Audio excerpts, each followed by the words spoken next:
this convention in Duluth is a historic day for AFSCME in Minnesota. Today, as a result of our activity and the action of our members throughout the state, the activists they are, the involvement in their communities that they have, all the gubernatorial candidates on the Democratic side came to this to meet with us. We had the first televised forum of the election season. Our members felt empowered. Our members felt like they mattered, their opinions mattered, and I think we're going to see more volunteers, more activism than ever before. We're going to pound the pavement, make phone calls. First thing we're doing is educating our members so that we have them interested and active enough to go to precinct caucuses, participate in the process so we can get a friend selected as a DFL nomination. We need a governor that's going to support what we need in this state. Fair taxes. We need fair taxation so we can afford to do the things we need, the services that we provide and the state's in desperate needs of and that we've cut back on. The state of Minnesota is in a world of hurt and we need to get people back to work. The unemployment rate is just ridiculous and we need to make sure that working families are a priority for that governor. And they're starting to lose their homes, they're losing their health insurance. We've had layoffs at our agency and people are hurting. So we need a governor who can come in and help the state of Minnesota come back. And what we do as state employees is we help all these people. That's our job as state employees, is to help the people that are hurting. Oh, King Tim, I wrote that day. Well, the day he announced he was going to cut all 36,000 people off general assistance medical care. King Tim of Minnesota doesn't care about democracy.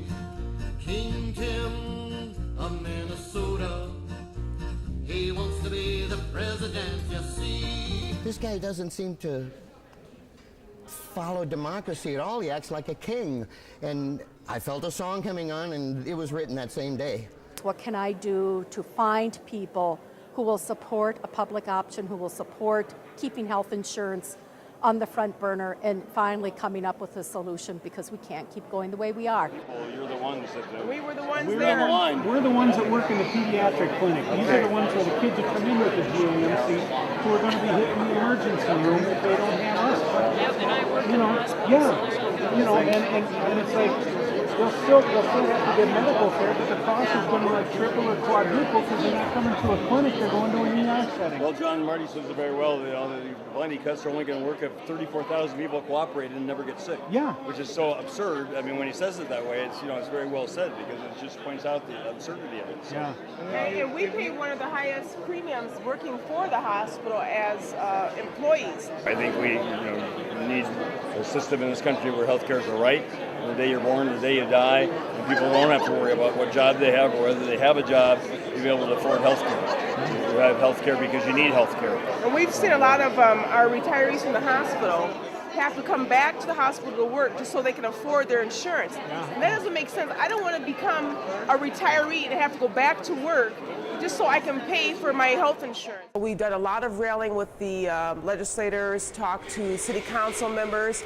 We're still doing lots of campaign action planning around that to support the hospital and getting money for our patients. Well, with Hennepin County, we're in the fight of our lives just to maintain the health insurance that we have. We welcome everybody, regardless what your financial situation is. But it's good to help folks. It's good to be at this hospital. Like I said, we get a variety of folks and they're in need. But we're losing like a lot of money right now, so with the governor's plan and whatnot. So it's kind of scary what's going to happen. We're going to put ourselves in a position like the rest of the Western world that's civilized and has health care for all. We're not going to be 30th in the world anymore. We want to be first. We have a tremendous challenge in front of us to set a new direction for the state and to get a governor who cares about public services, the quality of life of Minnesotans, and who wants to invest his or her time and energy in investing in Minnesota. We need a governor who's going to raise revenue fairly, who's going to raise taxes fairly on those who have the ability to pay, so we can invest in education, health care, local government aid, and the things that make our state and our cities great. Our union will continue to walk the same path. We'll continue to carry the same fights that you're carrying. We have the same end game, and that is to change the way the political process in Minnesota works. It has not worked. We really all pulled together, not only for our members, but for the people of Minnesota, for the greater quality of life in Minnesota. This not only is an election for a budget, this is a redistricting year. The outcome of this election is going to set the groundwork for the next 10 years for our state.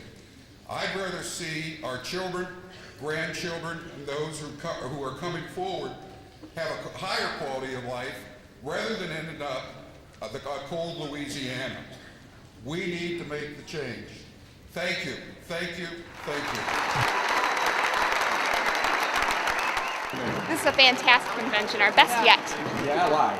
Oh, the energy in the room is absolutely fantastic. Our members are ready to organize. They're ready to get out there and elect a worker-friendly governor.